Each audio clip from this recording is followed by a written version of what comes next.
दोस्तों आज के वीडियो में हम लोग बात करने वाले हैं कि आखिर एक सीए फाउंडेशन का बच्चा क्यों फेल होता है लॉ के अंदर।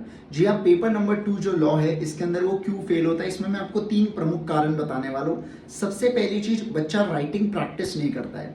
देखो, आप लॉ को रीड कर रहे हो ये बहुत अच्छी बात है, आप लॉ को समझ रहे हो ये भी बहुत अच्छी बात है, लेकिन सिर्फ समझ के कुछ नहीं होने वाला है, आपने उसको लिखते हुए भी आपको आना चाहिए। तो कीवर्ड्स का प्रयोग करना, कैसे आंसर को फ्रेम करना, कैसे सारी चीजों को देखना, ये बहुत ज्यादा इंपॉर्टेंट होता है। तो ऐसे केस के अंदर सबसे पहली चीज आपने राइटिंग प्रैक्टिस करना चाहिए।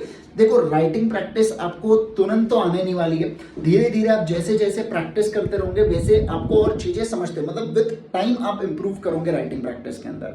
ये पहली चीज। दूसरा, मैं अगर बात करूं ना आपके साथ, तो आप बीसीआर के ऊपर ध्यान नहीं देते हो। आपको ऐसा लगता है बीसीआर तो इंग्लिश ही है करके, लेकिन आप भूल जाते हो कि 100 मार्क के पेपर में से 40 मार्क का बीसीआर है बेटा। तो ऐसे केस के अंदर अगर वो 40 मार्क आपने नहीं संभाले तो फिर तो आप जानते हो कि क्या होने वाला है ना। तो सिर्फ 60 मार्क के भरोसे ऐसा नहीं हो सकता है ना कि अपन पास हो जाए, तो अपने को बाकी 40 मार्क के ऊपर भी बहुत ज्यादा फोकस रखना है। और तीसरी चीज, क्वेश्चंस की प्रैक्टिस नहीं करना।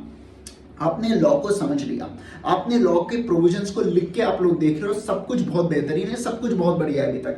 लेकिन तीसरा, जब तक आप क्वेश्चन एंड आंसर्स की प्रैक्टिस नहीं करोगे तो कैसे बात बनने वाली है। तो तीसरा, आपको क्वेश्चन एंड आंसर्स की प्रैक्टिस भी करना है। तो जितनी ज्यादा क्वेश्चन एंड आंसर्स की आप प्रैक्टिस करोगे उतना ज्यादा बेहतरीन होने वाला है, राइट। अब देखो, एक और चीज बता दो, क्वेश्चन एंड आंसर्स की सर कहां से प्रैक्टिस करें। तो एक तो आरटीपी, एमटीपी, पीवाईक्यू को आप रेफर कर सकते हो, इंस्टीट्यूट के साइट के ऊपर आपको मिल जाते हैं, आप उसको रेफर कर लो। या दूसरा, हमारी क्वेश्चन बैंक अवेलेबल है लॉ के लिए, आप उसको भी रेफर कर सकते हो। उसके अंदर खास बात क्या है कि हमने यूनिट वाइज आपको, जैसे मान लो इंडियन कॉन्ट्रैक्ट एक्ट में 6 यूनिट है, तो यूनिट 1 के पूरे क्वेश्चन एक जगह, यूनिट 2 के पूरे क्वेश्चन एक जगह। उसमें क्वेश्चंस जब आप देखोगे तो आपको समझ जाएगा, अगर कोई क्वेश्चन रिपीट हो रहा है बार बार तो पक्की बात है कि वो क्वेश्चन कई बार एग्जाम में आया है, समझ रहे। तो उसका इंपॉर्टेंस बहुत ज्यादा बढ़ जाता है फिर, तो आपको ये क्लासिफिकेशन समझ जाता है कि ये क्वेश्चन कितनी बार एग्जाम में आया है। तो ये सारी चीजें इसके अंदर आ जाती है।